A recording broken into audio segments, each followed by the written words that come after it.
right, WMC, this is the video to find the winner for break number 8, which is the signed Funko Pop. We're doing this Raz style, so one winner. So we'll check the time, January 24th at 7:43 p.m. We're going to go over to the break and type live. And January 24th at 7:43 p.m. There is the list of our 30 entries. We're just going to randomize your names, and then whoever's on top after the final roll is our winner. So we need a dice roll of 5 or higher. That's not going to work.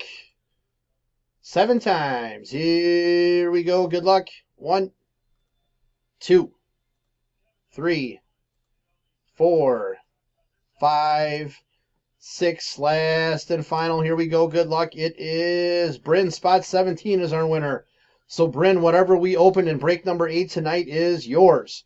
There is our verification code, our timestamp once again, January 24th, 7:44 p.m. That's it, guys. Thanks.